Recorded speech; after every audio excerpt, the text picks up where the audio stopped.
આ વિષયમાં ભારત દેશ, આર્યાવર્ત, સનાતન હિન્દુ સંસ્કૃતિ એમાં બે પરંપરા ચાલુ છે, કૃષિ અને ઋષિ।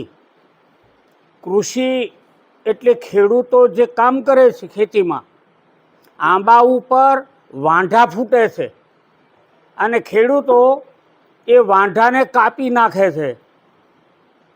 વાંઢા ઉપર ફળ નથી આવતા, કેરી નથી લાગતી।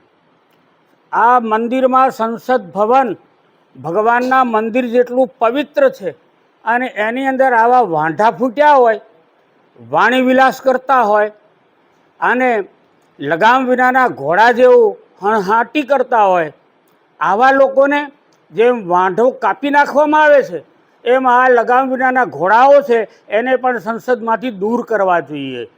ઋષિનો આ દેશ છે।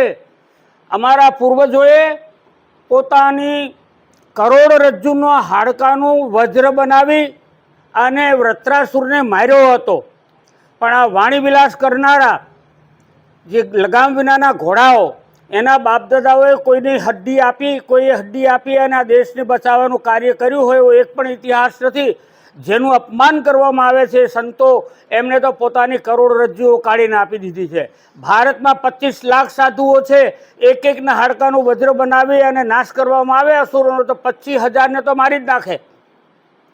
આ દેશ જ્યાં સુધી સાધુ શબ્દનો અર્થ થાય છે સહતે ઇતિ સાધુ, સહન કરે તે સાધુ છે, પણ સહનની સીમા પૂરી થઈ જાય તો વૃત્રાસુરની જેમ અથવા દર વર્ષે રાવણને સત્કાર કરવામાં આવે છે દશહરાના દિવસે, એવી રીતે આ વાણી વિલાસ કરનારા, અમારા ભગવાનનું અપમાન કરનારા, સાધુ સંતોનો અપમાન કરનારા, અને ખરેખર એ સાધુનો વેશ નહોતો એવું હું માનું છું। આ તો છદ્મ વેશ હતો।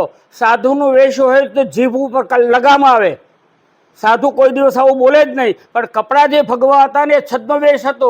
જેમ રાવણે છદ્મ વેશ કરી અને દુષ્કૃત્ય કર્યું હતું સીતાજી સાથે, એવી રીતે જો આ દર વર્ષે જ્યારે એનું દશેરાના દિવસે અગ્નિ સંસ્કાર કરવામાં આવે છે, અગ્નિથી સ્નાન કરાવવામાં આવે છે, એમ કદાચ આ પપ્પુ યાદવને પણ અગ્નિથી કદાચ સ્નાન કરવાનો વારો ના આવે, વર્ષે વર્ષે એને એ કરવામાં આવે છે, તો આ દંડ ખરેખર તો ભગવાન શ્રી રામચંદ્રજી એનું અપમાન કર્યું છે, સાધુઓનું અપમાન કર્યું છે, સનાતન સંસ્કૃતિનું અપમાન કર્યું છે, એ આ દેશમાં જીવવાને લાયક નથી।